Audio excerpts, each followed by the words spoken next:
come back to my other argument about the other voices of reconciliation, of the need for shared values if we are to survive on this planet, I think these voices are too infrequently heard in an age of video malaise, where news of violence, suffering, and agony drive out any appreciation for human caring.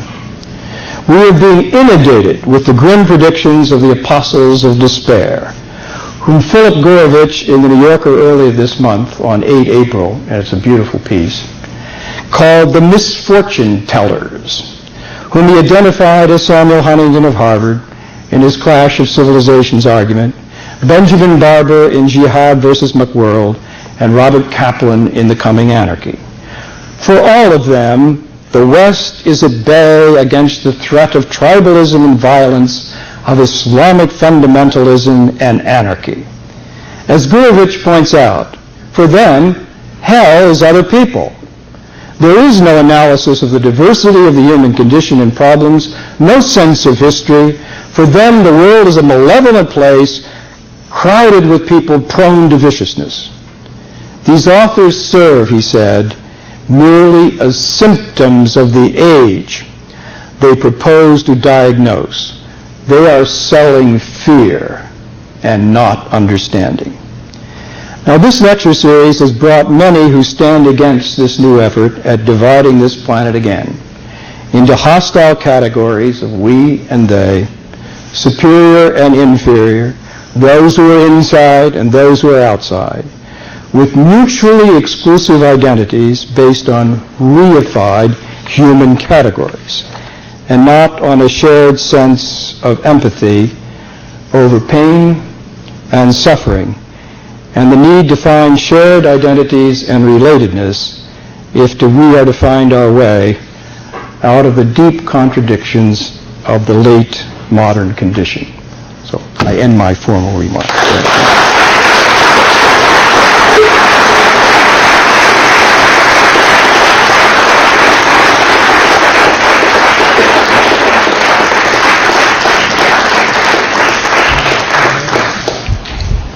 Okay, the floor is open for questions. Just a reminder that the sound acoustics are very poor in this room, so those people who are asking a question, please rise from your seat and project your voice as clearly as possible.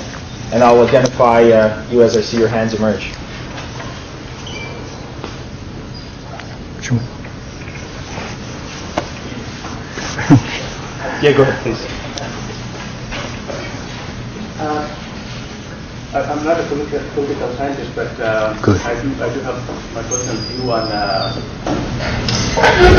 political economics for fundamentalism. I'm no authority on the subject, I assure you. You mainly discuss the fundamentalists, and you did mention actually that the media wrongfully interchangeably use extremism and fundamentalism and militancy, and they all mean the same thing to them. And we discussed the rise of Islamic fundamentalism, but what is, you mentioned the Sunni movement of the Muslim Brotherhood movement. In my opinion, the militants or the extremism, the Islamic fundamentalism, this was a movement for reform or for greater independence or for cooperation about between Muslim countries, or does not believe in the division of the Muslim state. And in my opinion, this was a successful idea, and those mainstream or I would say moderate Islamic movements have been conducted, like in Turkey, for example, or some other places, like in Egypt. And the West was afraid of this popularity, and so they wanted to paint them or try to create some sort of movement to paint all of them as bad. So that's why they caused the creation of extremism, militancy. And then just paint all of them just like as one people or just the same. Could you get your question? Well, this is my opinion. I'm sure fully what you're saying. There was a movement in Algeria. Militancy was there not. Like the main reason here is that the political Islamists are tired of political integration, which is caused by the US, or by the West. And for this, we see the definition of the militancy. So if they become part of the political process, I would say that this problem would go away Let me just make one comment on your beginning point. I don't think very few of the Islamists take the transnational ummah view that you're talking about. In fact, political Islam buys into the territorial state much more than the Muslim community in general does, because the focus on control of the state is not some other created state, it's the ones they've inherited. I think that's a weakness, frankly, in the movement, which is much stronger as something beyond boundaries of state and religion transcending the limitations of the territorial state. That would be the only point. Now, having said that, it's not all the West's misrepresentation. There is a deep division in the Muslim community about how to deal with this particular new form of political ideology. And whereas there are a lot of very good things to say about it, there are also some real points of dispute that are not simply borrowing the West's characterization of it. There are some really serious debates here, as I'm sure you know. Yeah, go ahead. It was once proposed in some doctoral thesis in Europe, I don't have the reference, that the clash between Jews and Germans was logically necessary because both people claimed they were number one. The question, would it be argued that this collision between Islam and the West, by the West arguably logically necessary, because they both claim to be the rulers of the world, the new world order? I wouldn't see it that way. I can see where your argument is coming from.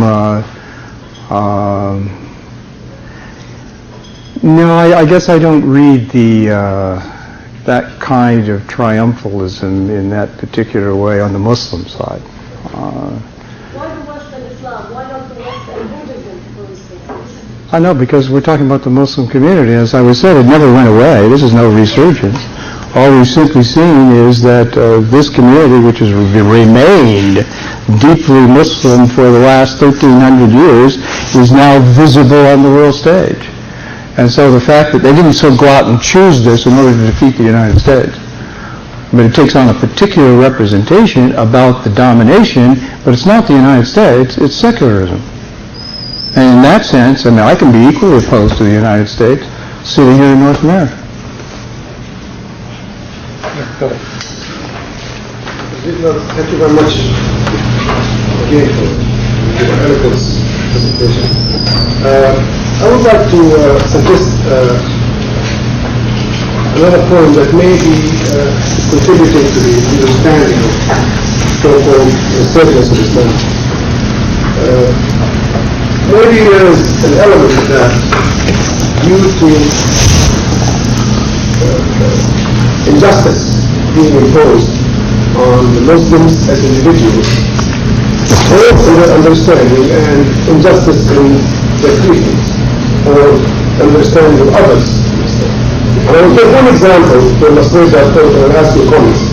In Palestine, Islam, as you very well know, wasn't very visible as it is now, or it has been for the last, say, 5 years in Palestine. And I suggest that, in part at least, due to the tremendous injustice that was imposed on Palestinians, First, they were thrown out of the country, they converted. The country was taken from them. Tremendous injustice was imposed on them individually as a community and as a community. And finally, they were called terrorists. Their leadership was from the extreme right to the extreme left. The alliance of the extreme left is no more, and the extreme right started to accept this injustice as fair. And as a result, Palestinians have no option, or a great number of them, but to go to the supermarket. And therefore, there was a more visible Islam in Palestine. Would that contribute to the understanding? Enormously so. In fact, I could have written the whole lecture if you talk about failures of foreign policy on the particular question of Israel, which looms enormously large in this discussion, and not just simply among Palestinians.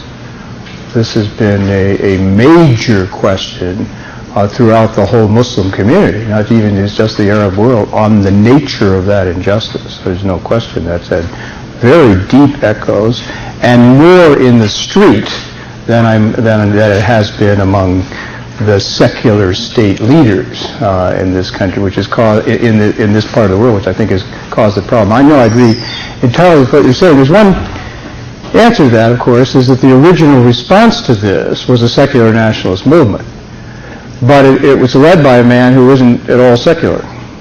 So you're already into one of these curious kinds of elements. In fact, I had recently an Iranian student who worked for the Iranian news agency for 7 years, and his job was covering Palestine and all of Arafat's speeches.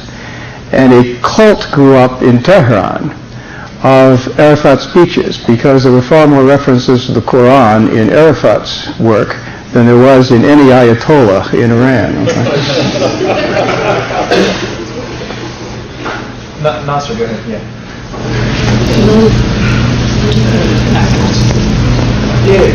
The Muslim country, they have a good relation with the non-Muslim. If you look at the history of the Muslim countries, if there is nobody wants to believe in Islam, they are free, just they pay a amount of the money a year to be free. Which hasn't been collected for about 400 years, you know. My question, any president, they come to the undeveloped country, the first they say you are going to develop your country, but they bring the arm, they bring the violence, they disrupt the country. No, the people of those countries are not live anymore. They believe their religion as a religion, but when they even some priests, they go to Africa to show the people the way, but they want to spy or they want to allow for the Western. I share that point of view in terms of the historical record. I think you're quite right. Among students of comparative literature, I mean, Islam stands out by its sense of not imposing that sharp boundary of self and other. You know, that there are those who share part of the same vision. You know, that's an enormous source of wisdom, I would argue. I think Christians are the worst at this, actually.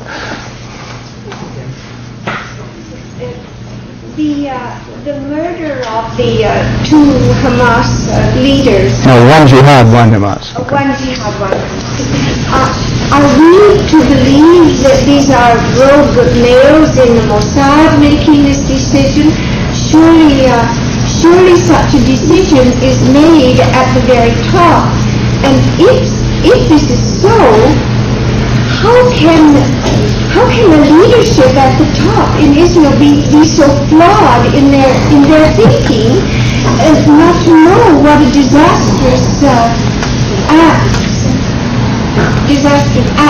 those I don't think I'm going to explain. They just gave us Operation Grapes of Wrath as well. I mean, if you can tell me what the rationale and logic of that in a period of building peace, It is such an enormous contradiction that I can't imagine what the rationale lies, other than it's an election campaign and all that counts is the internal voices, the self, and others are hell. The same kind of view.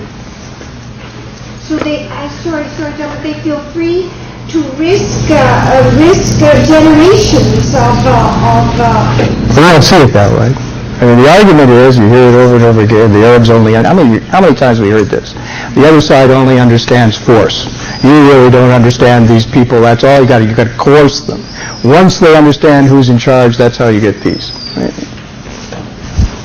But it's not the first time we've heard that. Yes, I have a couple of comments to make. One is that often when we study Islam, we do not study it on its own merit. We try to compare it with other religions and then draw parallels. And we make mistakes if we do that, because they're not the same. And second is that Muslim communities such as ours in Canada or in the US, none of the researchers often goes to these people and finds out where do they stand, what's their understanding of Islam, and what's their interpretation. And again, you go to an interpretation of one person who may have lived somewhere else, or may have motivated by certain ideas or whatever, and come to a conclusion that is Islam. So what's your comment? Well, I think the point is extremely well taken, and I would plead only guilty to parts of that, and saying I try to read as many Muslim voices and to listen to as many as I can on it. But the point is extremely well taken. Yeah, go ahead. Hey, my question is, what, in your opinion, is the future of political Islam? This is especially in reference to the fact that, despite having widespread popularity among the Egyptians, the Muslim Brotherhood has been unable to gain power in the last 6 decades. Similarly, the Jamaat Islami in Pakistan has been unable to gain power for the last 8 decades.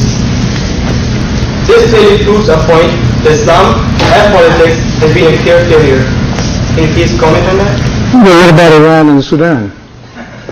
The bloody revolution, not politics. It's another politics. I mean, we make our judgment about it, but you can't say that it's been, certainly the Iranian Revolution stands as an enormous victory for one version of political Islam. And I'm not saying it is shared in terms of its version, but it's not true that, and I think in answer to your question, there is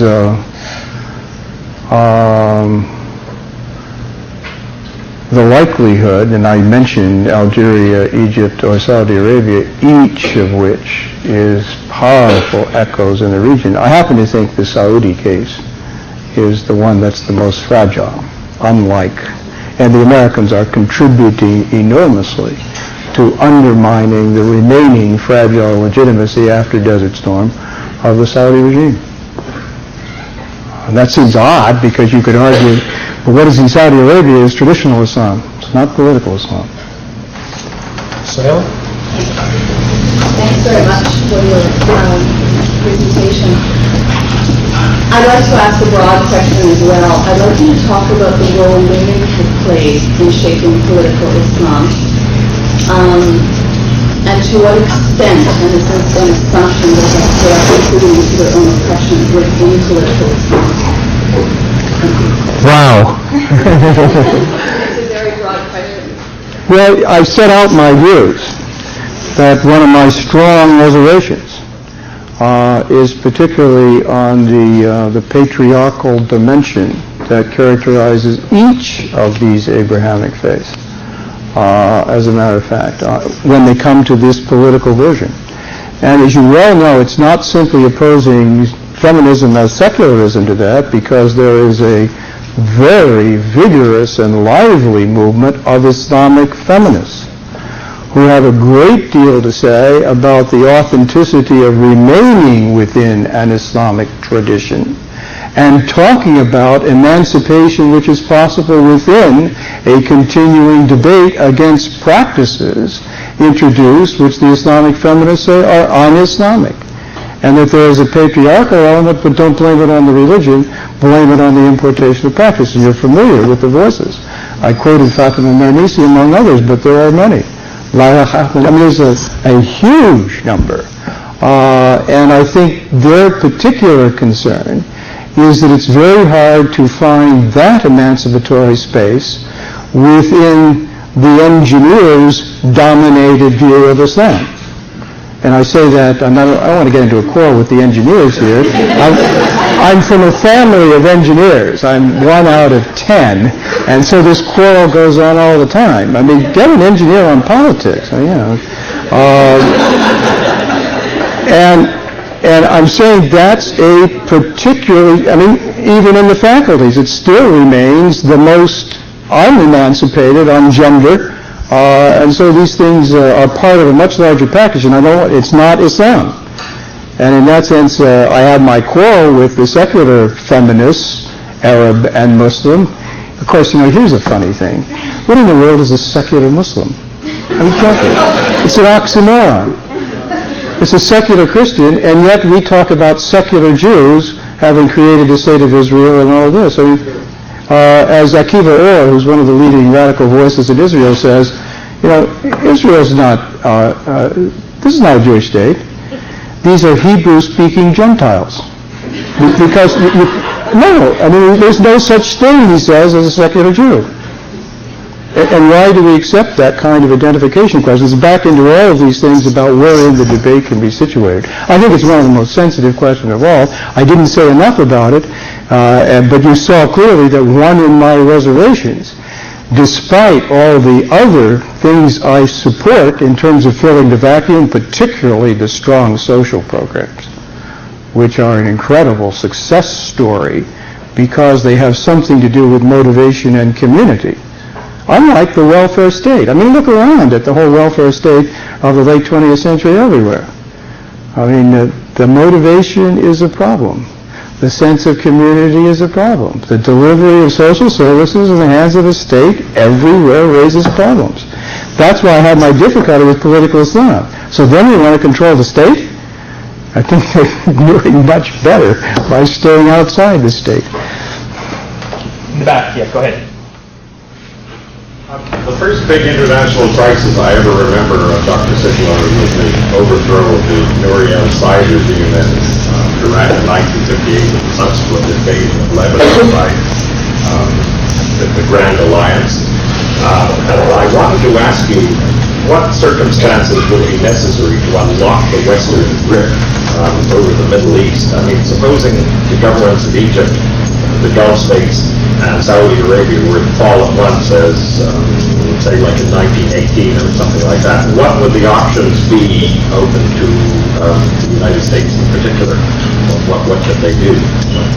What are they thinking about now that this does occur? Well, you've seen what happened in the case of Iran. I mean, we've been through this once, and the usual answer is they don't cope with it, but then treat it as a pariah state.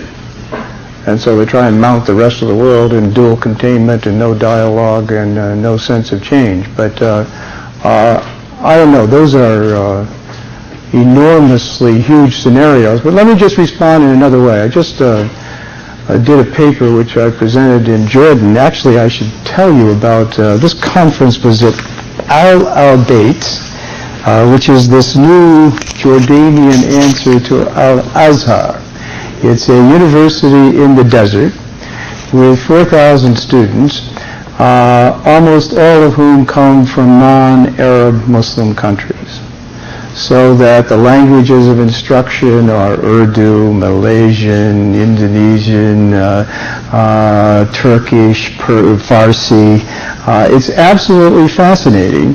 And look what they're trying to do. These are the objectives. Most of them are women, incidentally. They had 100 Bosnian women.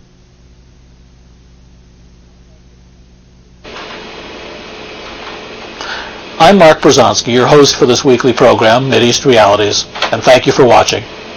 If you too are concerned about the situation in today's Middle East and about U.S. policies toward that crucial region of the world, and if you'd like to meet like-minded persons, why don't you come to one of our weekly social meetings? I'll be there, of course. Just give us a call for details.